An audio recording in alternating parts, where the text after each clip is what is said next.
Bonjour, vous écoutez l'épisode 74 de la saison 2 du podcast Revu et Corrigé. Cet épisode est tiré d'un billet du blog publié le 18 février 2021 et s'intitule « Stratégie zéro Covid ». Mais ils sont bêtes ou quoi ? J'ai l'impression que depuis 11 mois, on vit dans un monde de fous, de dingues, de gens à la base intelligents qui ont posé leur cerveau pour le remplacer par les vanity metrics les plus vaines, de l'audimat au nombre de followers sur Clubhouse. La dernière folie en date ? Histoire de bien relancer la polémique et être sûr de bien remuer on entend parler depuis quelques jours de la stratégie extraordinaire de l'Australie et la Nouvelle-Zélande. Bien sûr, accompagnée de récriminations sans fin sur le pourquoi la France n'a pas eu cette idée géniale avant.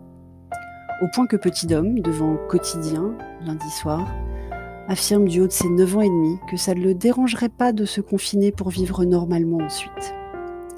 Sauf que c'est pas si simple que cela. Et comme d'habitude, les journalistes ne posent pas les bonnes questions. Heureusement que j'en connais des très bien de journalistes, sinon je désespérerais de la profession tout entière. Surtout quand ils survolent un sujet devant mon fils, et un peu celui de Chair et Tendre aussi. Je le dis au cas où il écoute, c'est rare, mais on ne sait jamais et je veux pas d'embrouille. Déjà, les journalistes qui posent la question de la stratégie zéro Covid inspirée de Down Under n'ont jamais regardé une map monde ou fait tourner un globe. La faute à leurs parents, leurs enseignants, leur vanité, je ne sais pas. Mais c'est quand même pas compliqué de comprendre qu'on parle d'île. Grande pour l'Australie, mais île quand même. Donc non, on ne peut pas fermer les frontières de la France comme on le fait d'une île. Déjà parce qu'il y a l'Europe et que ça fait mauvais genre. Ensuite, parce que les frontières terrestres, ça n'a jamais arrêté personne, même quand on y construit des murs. Enfin, parce qu'avec le nombre de frontaliers qu'on a, on mettrait des régions entières à l'arrêt et de part et d'autre de la frontière. Petit Dom a suggéré à ce moment-là de mon explication qu'on les teste une fois par semaine ou tous les matins. Avec les chiens dont je vous parlais il y a quelques épisodes, ça pourrait passer. Avec des vrais tests, c'est impensable en logistique et sans doute en invasion nasale. Et puis surtout parce que c'est intenable sur la durée. Même Federer n'a pas voulu aller à l'Open d'Australie à cause de la quatorzaine imposée aux voyageurs. Bon, je sais, ça devait être une excuse parce qu'il a fini par y aller quand même pour coacher Nadal. Mais c'était une bonne excuse. Je suis donc de nouveau fâchée avec les médias qui simplifient à l'extrême des sujets complexes. Pour ou contre la stratégie zéro Covid ? Pour ou contre le passeport vaccinal ?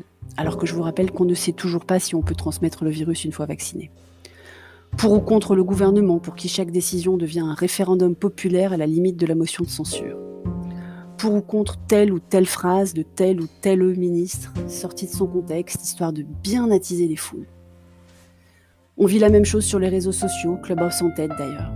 Avec la différence que sur Clubhouse, quand j'ai osé questionner les affirmations de certains gourous autoproclamés du hack de la mort qui tue pour être le plus beau, le plus fort, et désolé, là je vais pas faire de lecture inclusive parce que je n'ai vu que des hommes jouer à ce jeu-là.